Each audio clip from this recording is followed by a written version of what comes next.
You're listening to Soundomobile 92 Zoo. It is Hangout Radio. I'm backstage. I'm Mystic Marge. And I'm pretty excited right now because I have one of my favorite current musicians sitting right next to me, Mr. Leon Bridges. Hey, what's up with it, man? How are you today? I'm good, just chilling. I'm glad to be out here. It's beautiful, man. First Hangout experience. Yes, this is actually technically our first American festival. So that's Yeah, you're kind of new. You started off right, yeah. You're kind of new to this music business thing, huh? Definitely, definitely. How long ago did you start writing music? I started writing songs and playing guitar about 4 years ago. Are you kidding me? Mm-mm. You're like Bill Withers. You know, you ever hear like the Bill Withers story? He's like, I just picked up a guitar one day and I wasn't terrible at it. No, yeah, I'm not even worthy enough of that. But, I'm no guitar player, but, you know, it's a great tool to write songs, you know. I just saw your show in San Francisco not too long ago, and Nice. I saw your guitar skills, and you're not bad. It's just, you know, boo-boo head style playing, you know. And how old are you, Leon? I'm 26. From Fort Worth, Texas, right? Yes. I got to tell you, one of the things that I got most out of your show, and first, I took my 11-year-old niece to her first concert ever, and she Whoa. wanted to see you and my mom. Wow. They are so obsessed, and you know, first concert experience, that's a big thing. Wow, thank you for that. And it was beautiful, man. When you sang "Take Me to Your River," I mean, my mother was in tears. It's a beautiful thing. But you talk about your mother so much in your show, and it's so endearing and such a beautiful thing. And I think you connect to the crowd really well that way. But obviously, your mom's a big influence. Yeah, definitely. You know, my mother and father separated when I was very young. But my father was still in my life. But, you know, I spent, you know, majority of my time with my mother, and we went through hard times together. And so, you know, my mom really made a big impact in my life, you know, and she's always been my rock, you know, and so, yeah. And, you know, it's such a Southern boy thing, too. Definitely. All day, you know. You tell you were a Southern boy through and through. And I love that you don't try to hide it at all. Mm-mm. You know, I'm a proud Southern girl as well. Yeah, we bring it everywhere. To Europe, you know, this is who we are, who I am, you know. I got to say, you know, I've been following you for a while, for a very long time. And when I first heard, you know, Coming Home, I thought of Stax Records, Memphis, early 60s. And a lot of people try to pull that sound out. You're so genuine about it, you know. So what did you listen to growing up, you know, that really set you off into that? Yeah.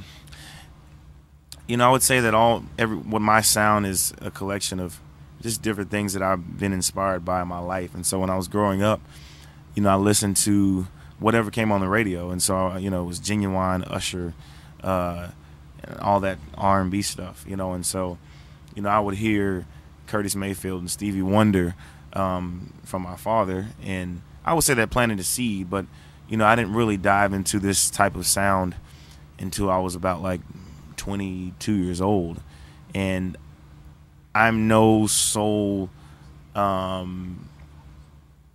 disciple or anything. You know, I tell you the truth, I don't know much about it. You know, I know a couple of artists here and there. So when I went into the studio, you know, it was just kind of my idea of what that would sound like in my own way. Well, you know, I always talk on my radio show, you know, I think music goes in cycles. And right now, I think with Muscle Shoals documentary coming out and the Alabama Shakes and Nathaniel Rateliff, you know, the 60s and the soul movement and that passion is back. People are starting house bands again, you know, and it's all going back analog. Like people are doing tape machines. And I think that you are a huge leader of that. And it's just, you know, crazy to me that people I always talk about your music with are people who don't know about any of that soul stuff, and you've really turned them into that, and they've gone and listened to some older music because of it. Yeah, I think it's beautiful to be making this type of music in this day and age, you know, because you go, you know, if we go 20, 30 years from now, kids won't even know who Marvin Gaye is. And I'm not saying I'm here to fill any void, you know, I'm just another person in the line of that, trying to honor those guys, you know. I gotta ask you, what's your favorite Marvin Gaye album? Oh man, it would definitely be the What's Going On. I mean, or Hear My Dear. Hear My Dear. Yeah, that's definitely a good one too. The story of Hear My Dear. Do you know the story about his ex-wife? I mean, I know a little bit of it. You know. Marvin Gaye, his ex-wife left him. She stranded him, came back and wanted money. He made a deal. Let me do an album. Yes. And he would split the profits with her. So he went in with the intention of making the worst album ever because he hated her. Yeah. So he fired all the musicians and said, I'll do it all myself. His best work to date. Yeah, they made the best masterpiece out of that. You know, I wish I could Hear My Dear. I wish I could be half, you know, as good of a musician as that, you know, but it's something to be inspired by for sure. And I love that 3-6 Mafia takes from a bunch of that Hear My Dear album. They use a ton of those samples. Yeah. But that's one thing I think is so cool about music samples. But I'm talking about your live show and what we can expect tonight, because you're playing at 8 tonight. Mm-hmm. You know, first off, your dance moves are great. I've never seen anything like it, and you feel it. You know, that's why I think your show's so great. You know, you're contagious, man. Like, people can't fake that on stage. Yeah, you know, I like to, you know, just really be myself on stage. And, you know, before I started writing songs, I studied dance for 4 years in college, and I've been dancing since I was 12 years old. And so, I mean, what you'll see on stage is just an extension of me. It's a lot of weird Southern banter and stuff that I say.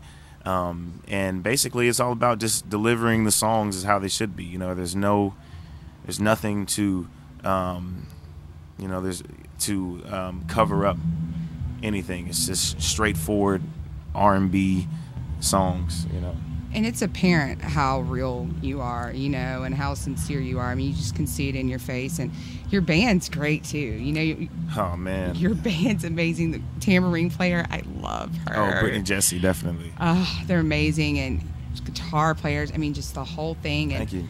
You know, this is such a new thing for you. You've just been writing music for 4 years, you said. Mm-hmm. And so now you've blown up and you're on tour. And is it a bit intimidating, like, to have all these rehearsals going on and, like, you know, your show's so perfectly planned out?